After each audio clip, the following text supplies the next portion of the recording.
Hello, welcome. Today we will talk about the psychology and economics of employee benefits. When designing benefit plans, organizations are often challenged to balance the economic needs of the organization with the expectations of their employees. After considering the psychology of the employee benefits, organizations can take up the topic about the economics of employee benefits.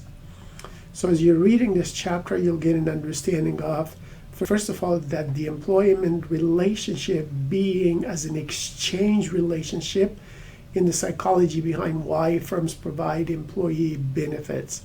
Second, employee benefits as part of the psychological contract and how some employee expectations about the benefits might actually be formed over time before they come to the organization or as they continue working after their orientation. Third, how employee perceptions of justice or even fairness are important to understanding how pay and benefit practices influence employees' attitude. Fourth, you'll learn the economic rationales for why companies offer employee benefits. And finally, who actually pays for employee benefits? Is it the employee or is it the employer, or a combination of the two? The discussion is organized through three different sections. First, the employment relationship as social exchange is considered. Second, psychological contracts are discussed.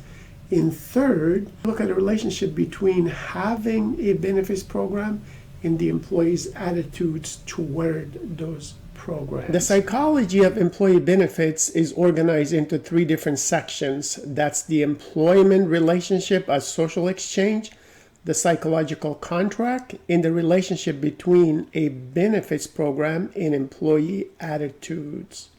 When it comes to employment relationship as social exchange, keep in mind that in most general terms, the employment relationship consists of clusters of human resource practices which are offered to groups of employees along with the resulting employee contributions to the employer. The basis for understanding the employment relationship lies in the concept of social exchange, the most basic concept of explaining social behavior.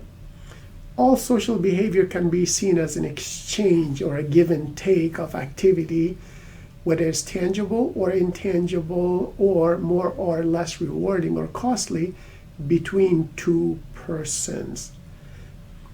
So social exchange in the employer-employee relationship is one in which the employer offers inducements like obviously wages that we receive, the base salary, as well as the discretionary benefits that we all get in return for the employee's contribution to the organization. In other words, his or her performance, commitment, longevity, seniority, and so on. For companies, these employee benefits not only offer cost advantages and tax incentives, but also act as a recruitment tool for attracting and retaining qualified employees. The employment relationship can be said to constitute both economic exchange as well as social exchange.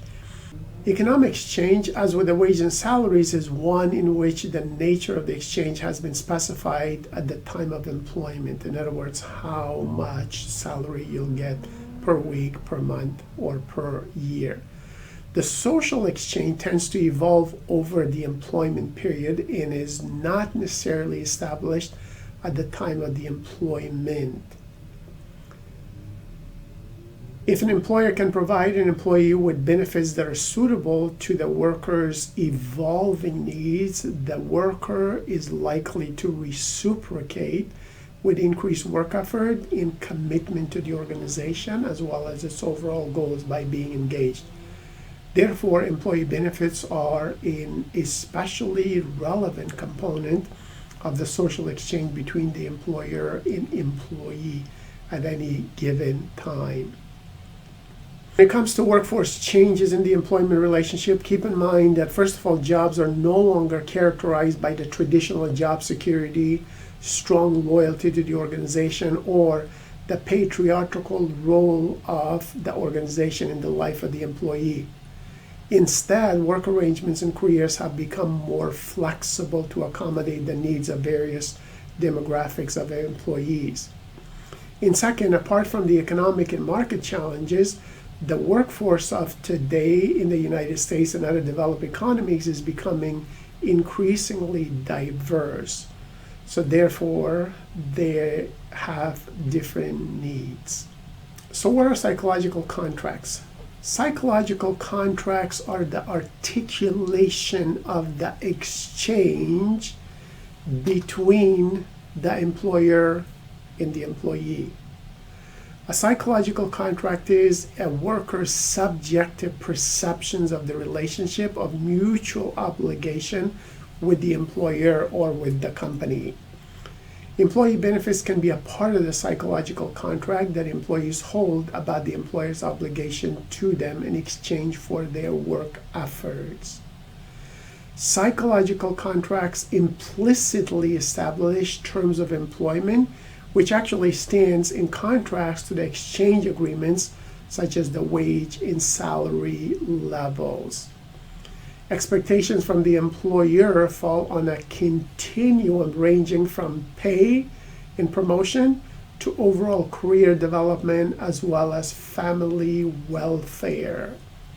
So this continuum of expectations is encompassed between transactional psychological contract and the relational psychological contract. When you look at the transactional relational continuum of employee expectations, keep in mind the economic or extrinsic view in the transactional element, in the economic and non-economic subjective and emotional elements being part of the relational side. So on the transactional side, you have legally required benefits, and then on the relational side, you have various accommodations and enhancement benefits that employers offer for their employees. Toward the transactional end of the continuum, the employee's expectations from the employer tend to be more economic and extrinsic in nature, which actually translates to expectations of high pay in promotions or even career development in exchange for hard work over time. On the other hand, toward the relational ends, employees' expectations might focus on either economic or non-economic factors.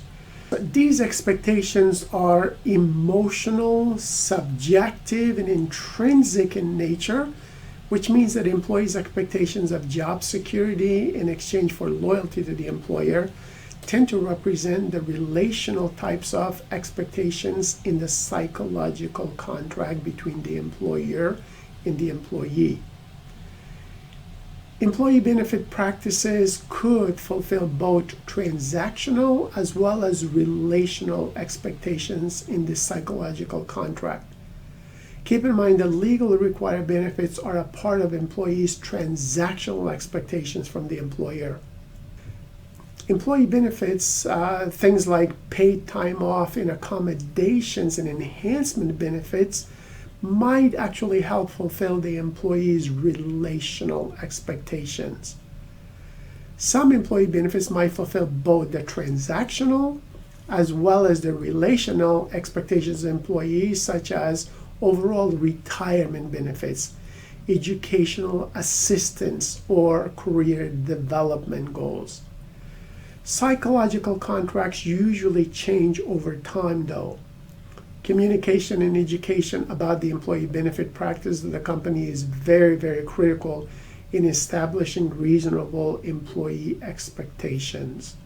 And employee benefits can be a part of the psychological contract, which is basically an employee's subjective views or perceptions of his or her relationship of mutual obligation with his or her overall employer or managers.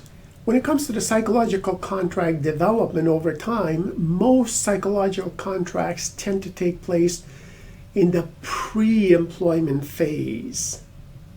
That is before a person is actually hired, during the interview process. So that's when people actually seek information during the recruitment and even after receiving a job. So employees might seek information about both the transactional and the relational expectations from their potential employer. Ultimately, the knowledge learned tends to shape expectations along the transactional, relational continuum from one end all the way to the other end. Employees can form expectations from two sources, that is, the interaction with the members of the company and their expectations of the company's overall culture.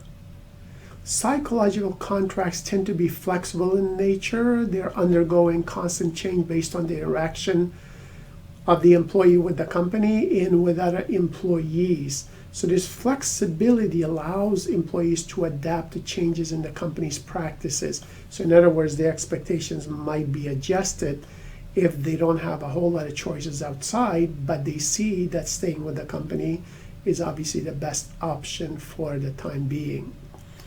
If employees hold relatively stable expectations, any changes in the policies and practices will lead to the employees feeling betrayed unless those changes entail offering more rather than less. So we all like positive surprises, but not necessarily negative surprises. However, flexible expectations do facilitate adjustments to employer-initiated changes. With regards to the psychological contract violations, do keep in mind that a violation of the psychological contract occurs when an employee perceives a discrepancy between the promises that were made by the employer in the actual fulfillment of these promises. Keep in mind those promises are perceived promises. They're not necessarily real or written agreements. So if an employee perceives those promises to be real in his or her mind, it is real. So therefore, when you're violating those in his or her mind, you're basically breaking that promise or that psychological contract. If a company withdraws or changes certain benefits and those practices constituted an employee's psychological expectations from the company, then that worker or employee will feel that the contract has been violated or broken.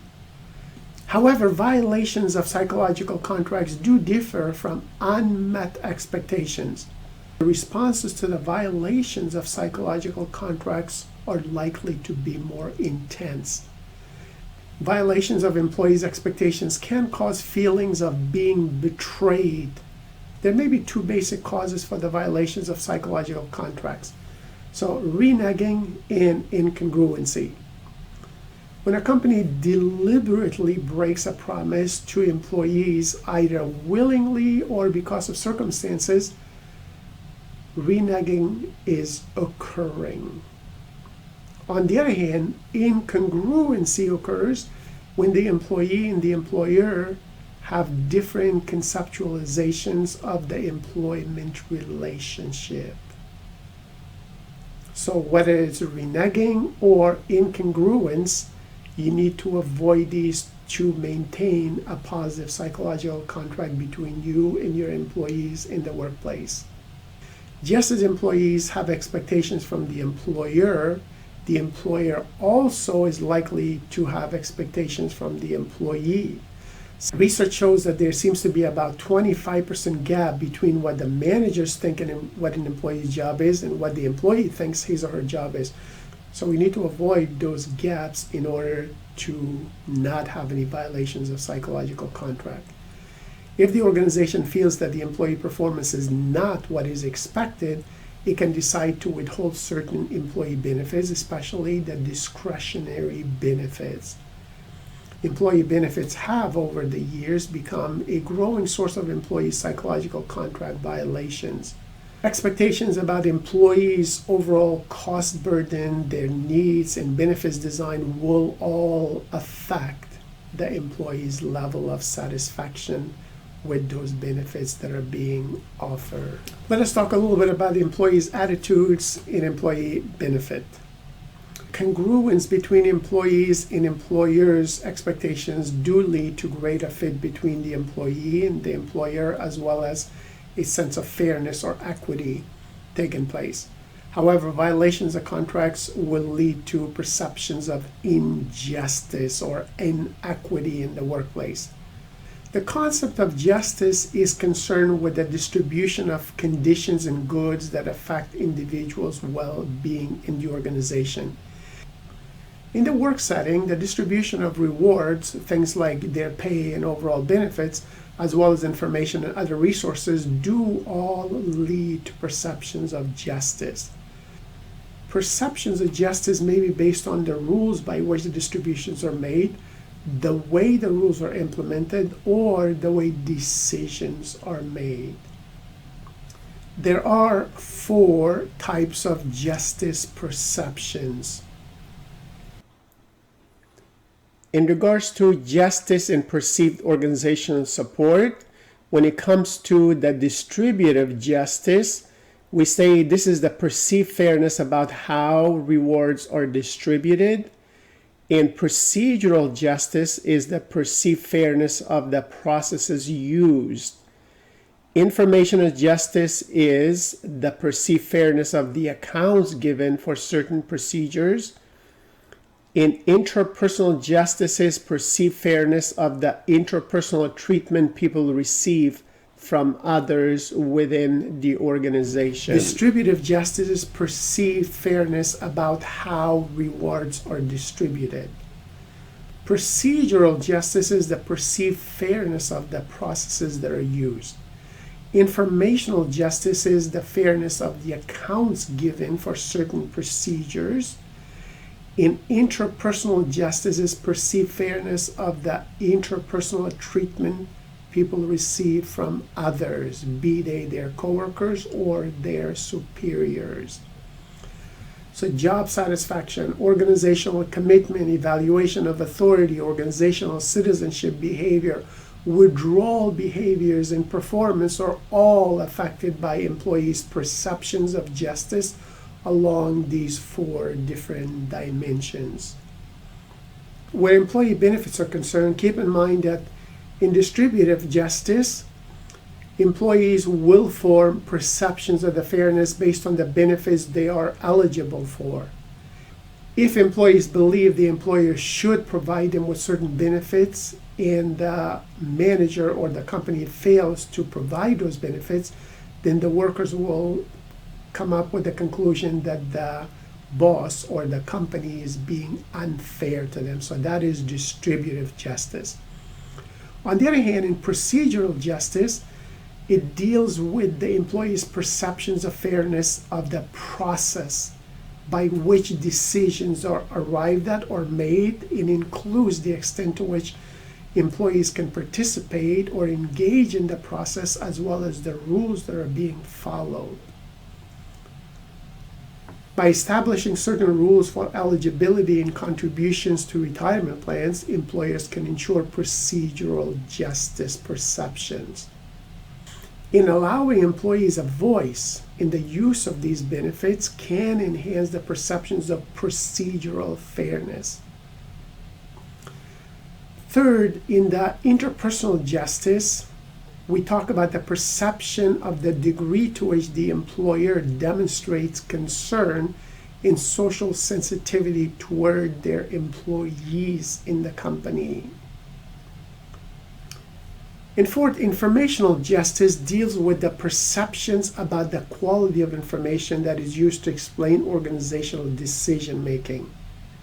That is, the accuracy and timeliness of information which influence employees' perception of informational justice. So where employee benefits are concerned, in distributive justice, employees form perceptions of fairness based on the benefits that they are eligible for themselves and for their family members. In procedural justice, perceptions of the fairness of decisions and the extent of the employee's involvement with those decisions. In informational justice, you have the perceptions about the quality of the information that is used to explain decision making to the employees in the organization. In an interpersonal justice, there's a perception of the degree to which the employer or the manager demonstrates concern for the overall welfare of the employee, his or her tenure, as well as obviously his or her extended family members. Earlier, human resource management practices tended to be more standardized. However, today we see that there's a shift toward non-standardized, idiosyncratic work arrangements. Employee benefits can be a part of this new individualized employment relationship in the modern era. And we need to consider perceived organizational support. Perceived organizational support is an employee's perception of the degree to which the employer values the employee's contributions and overall well-being. Certain employee benefit practices can act to signal organizational support, such as mental health benefits, wellness programs, smoking cessation programs, stress management programs, as well as those that are aimed at recognizing the employee's contributions, such as recognition or reward programs.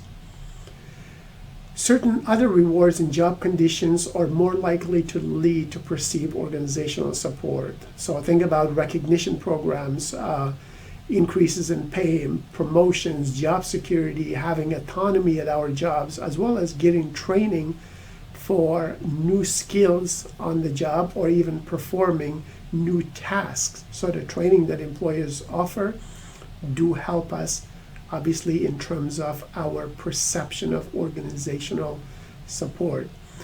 Also, from a social exchange perspective, employees will value the employer's discretionary efforts more highly than those that are beyond the employer's control. Keep in mind that discretionary benefits are more likely to generate perceptions of organizational support than those that are legally required by the city, by the state, or by the federal government. Let's talk a little bit about the organizational citizenship behavior. And what are they? So employees' discretionary behavior that are not explicitly or directly recognized by the formal reward system, but in the aggregate promoting organizational effectiveness, is termed as organizational citizenship behavior. While employees' discretionary behavior, those that are not explicitly or directly recognized by the formal reward systems of the company, but in aggregate, they're promoting the overall organizational effectiveness. So this is termed as organizational citizenship behavior. In organizational behavior classes, you tend to study this a little bit more, and it's researched quite heavily, actually, in our field. So behavior such as helping other employees, looking out for the employer's interest, going beyond the job requirement on a day-to-day basis to help achieve the company's goals, are all examples of organizational citizenship behavior. Employees who are satisfied with their jobs and company tend to engage in good citizenship behavior. A company's employee benefits practices do enhance and influence the employee's level of satisfaction.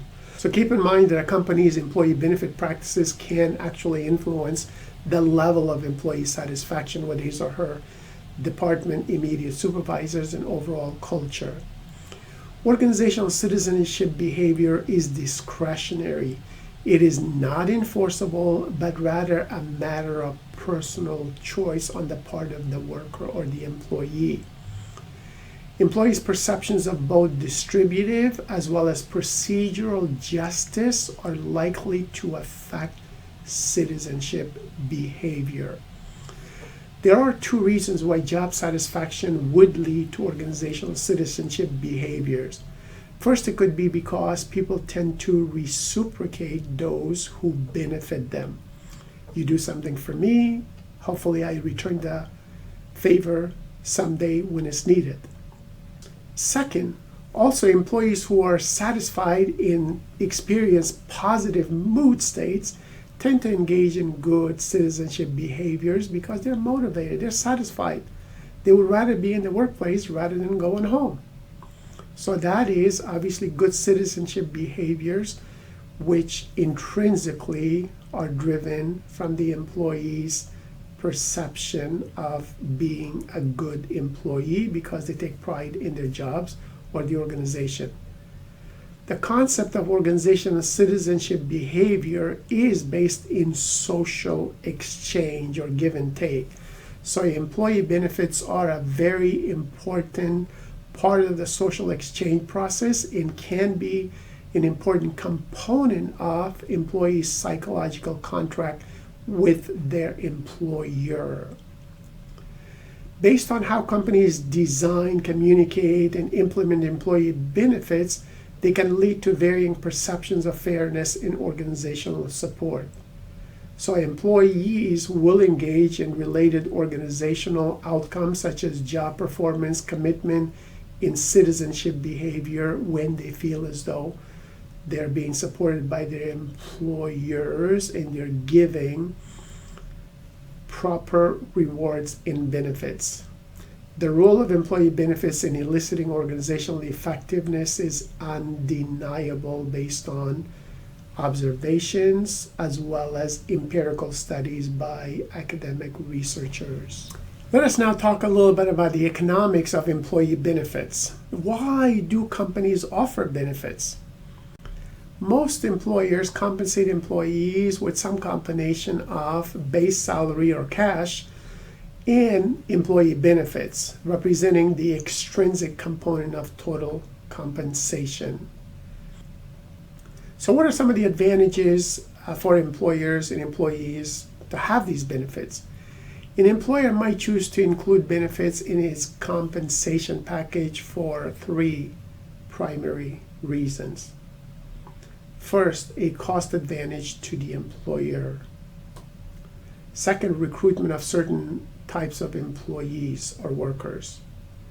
And third, for tax incentives. So who pays for these benefits?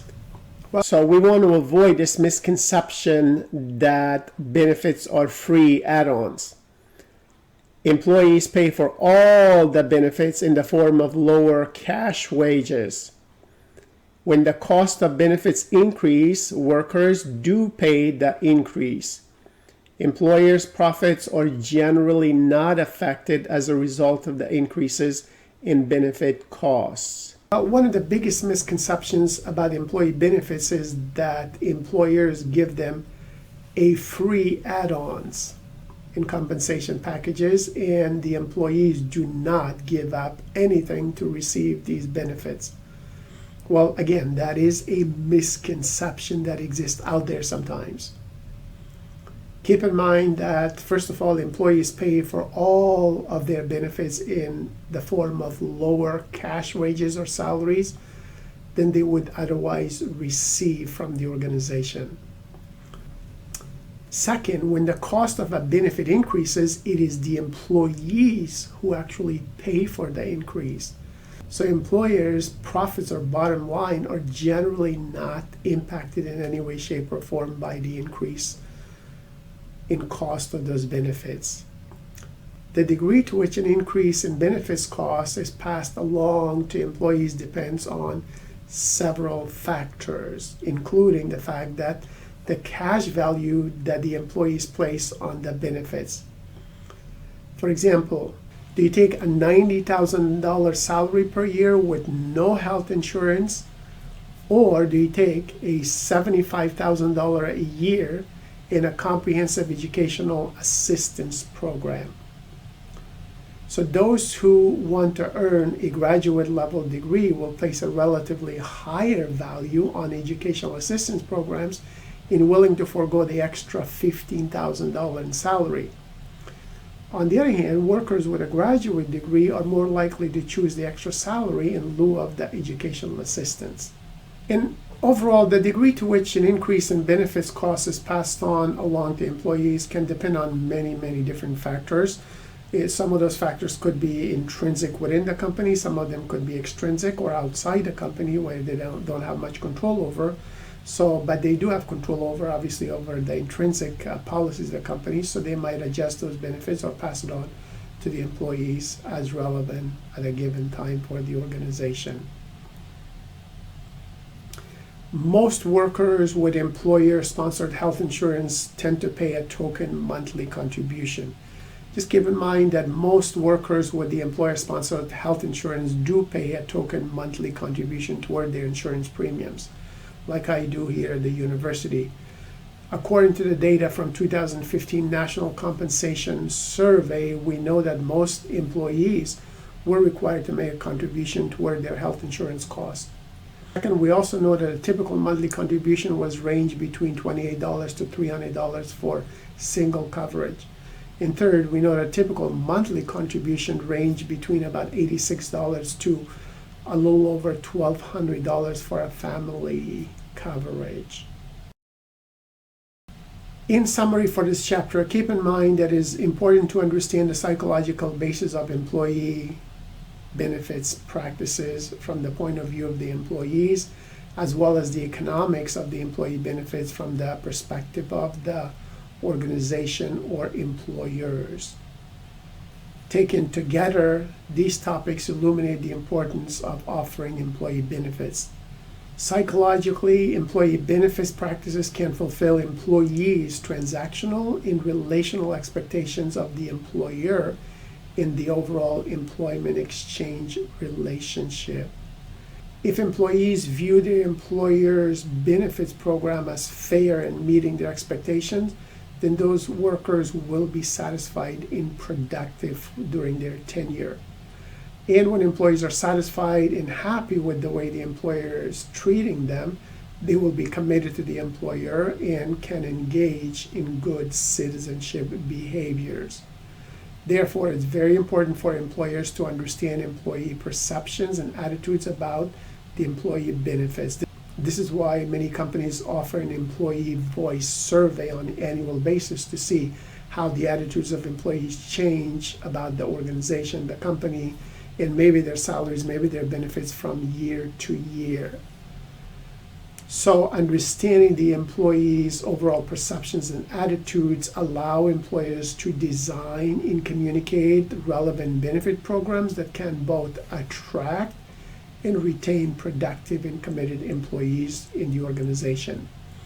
The economics of employee benefits explore why employers offer a mixture of cash and benefits and whether workers tend to pay for benefits cost increases in the form of lower cash wages.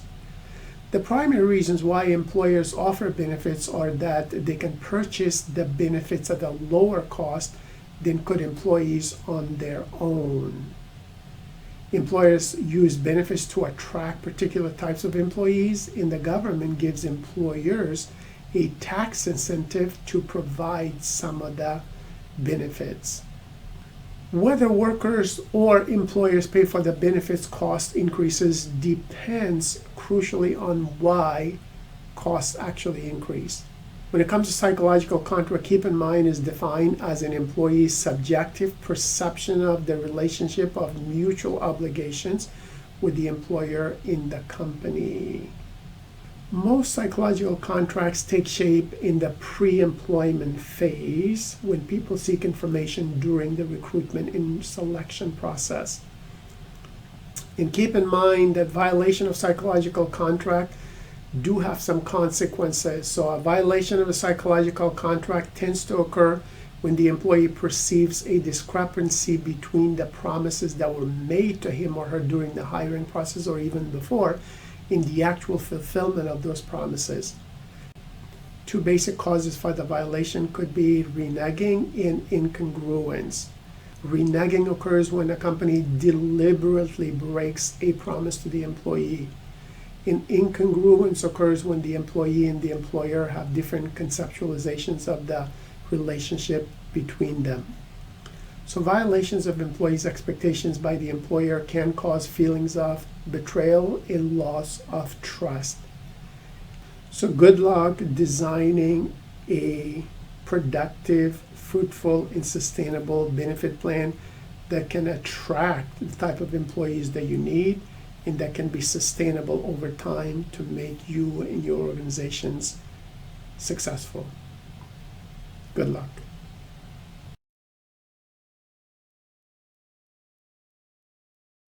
For Joseph Martaccio's textbook, Employee Benefits, A Primer for Human Resource Professionals, we will be using the 6th edition. However, if you have a former edition, that should be okay as well.